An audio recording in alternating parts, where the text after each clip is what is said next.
یو قرآن دی یو زما اهل بیت دی که مو پر هر یوه باندې لاس ټینګ کړي در ما پر را رسېدلی شي په ورځ د قیامت باندې در قیامت در ورځې پورې سیدان د مځکې پر مخ شته. نبی کریم صلی الله علیه وسلم وایي النجوم امان لاهل السماء فاذا ذهبت النجوم ذهب اهل السماء واهل بيت امان لاهل الارض فاذا ذهب اهل بيتي ذهب اهل الارض. د اسمان ستوري چې در څو پرې په اسمان کې وي پر مځکه به در هغه ساعته پورې سید وي چې در څو پرې په اسمان کې ستوري وي اسمان به ولاړ وي که ستوري ختم شول اسمان نړېږي چې در څو پرې د مځکې پر مخ باندې سید وي دا مځکه به ولاړ وي. د الله د رسول صلی الله علیه وسلم قول دی که سیدان ختم شول مځکه ختمیږي.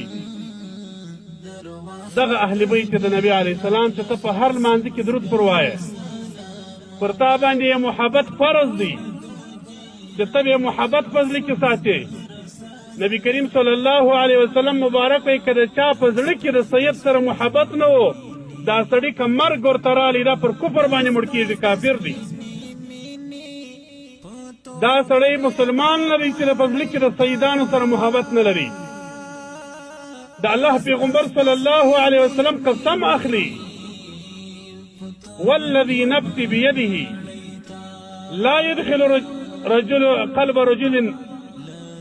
لا يدخل قلب أحدكم الإيمان حتى يحبوكم لله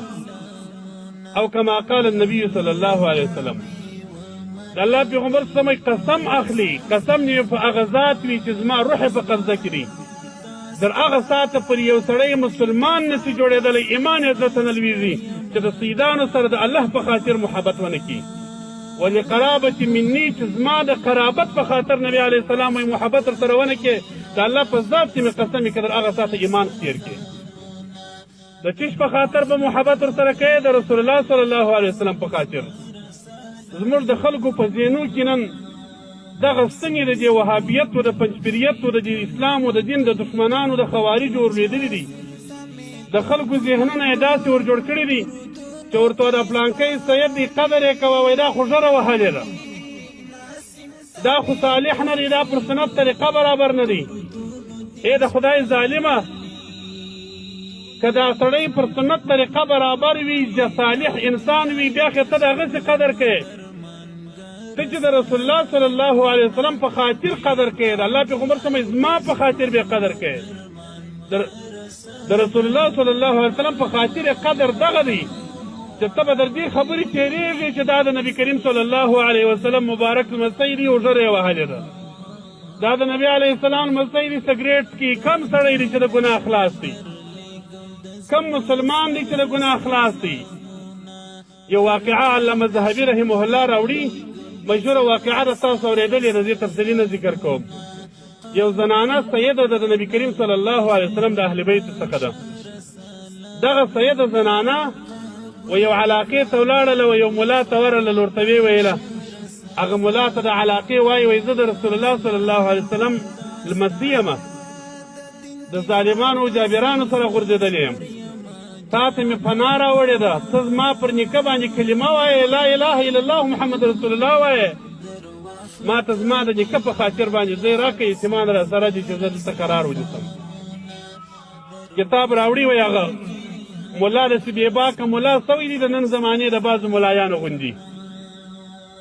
وایي هغه زنانې ته ویل وایي ته سجره ښکاره کړه چې ته د نبي علیه السلام لمسې هغې ویل سجره خو نسته راسره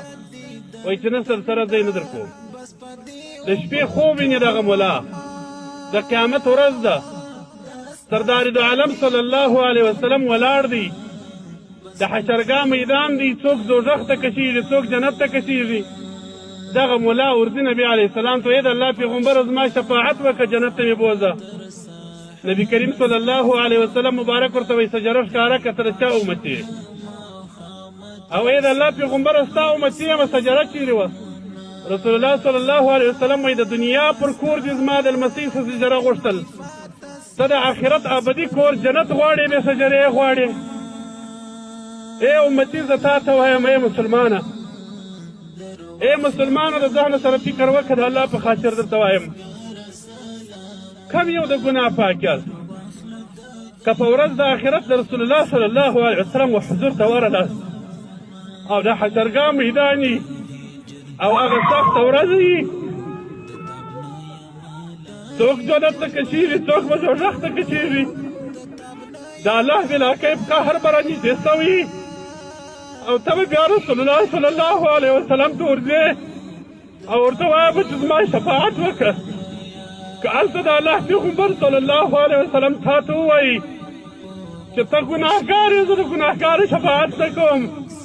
زه د هغه امتي شفاعت کوم چې هغه صالح وي ته صالح نه یې ته ناصالح یې ته به بیا د رسول الله صلی الله علیه وسلم کم جواب وکړې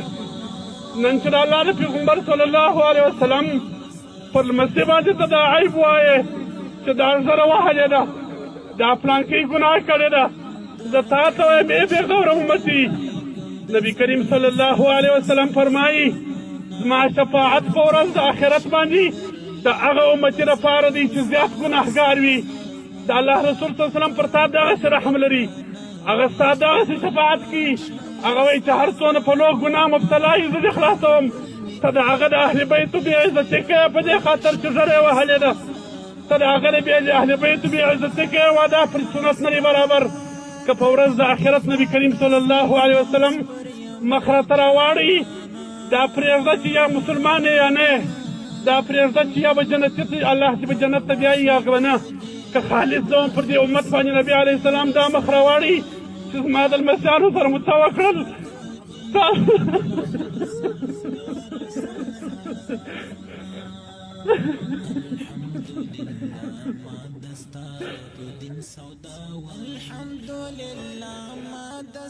تاسو خو زما د امت داویداران یاست ما خو سپي لپاره در مرګ خواري وکړل رسول الله صلی الله علیه وسلم خو در اخري سلګۍ یې پورې امت ته بخښه وغوښتله هغه خو د حشرګاه په ورځ هم اوله بخښه امت ته غواړي ای امته تا زما د اهل بیتو سره څه وکړل تا زما د اولادیو سره څه وکړل دغه ملایان دغه مسلمان دغه امتي به په کومو سترګو رسول الله صلی الله علیه وسلم ته جواب ورکړي دا به ورته وایي چې ستا اولاد ستا په سنت نه و برابر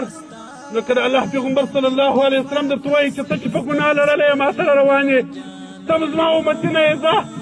ته هم زما پر لار باندې نه یې تللی ته هم د دې ګناه لړلی یې زه دې شفاعت نه کوم بیا به هلته د رسول الله صلی الله علیه وسلم مبارک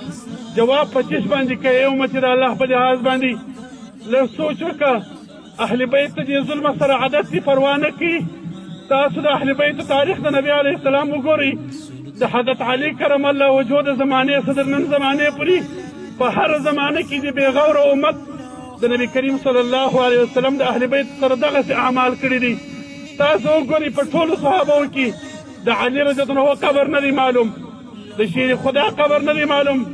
د حسنینو د پلار قبر نه دی معلوم د جنت د سردار قبر نه دی معلوم ولې نه دی معلوم د دغه امت بېغوره د لاسه دغسې په ظلم یې شهید کړي دي د سیدانو پلار د رسول الله صلی الله علیه وسلم صحابي دغسې په ظلم شهید شوي دي د مسلمان په جامه کې خلکو شهید کړي ځانو ته یې مسلمانان ویل علي کرم الله وجهه شهید کوي تاسو تاریخ علماو څه پوښتنه وکړئ د حسنینو مبارکینو سره چې د جنت ګلان نبي علیه السلام ورته ویلي دي د الله پیغمبر صلی الله علیه وسلم دا د جنت ګلان دي دا د جنت سرداران دي د حضرت حسن و حضرت حسین رضی الله عنهما سره څه رقم ظلم شوی دي په څه ظلم باندې د الله د پیغمبر هغه لمسیان شهیدان کړل چا شهیدان کړل دغه بېغوره امت شهیدان کړل ځانو ته یې مسلمانان ویل کلمه به پر نبي علیه السلام ویل خو د رسول الله صلی الله علیه وسلم اهل بیت یې حلالوله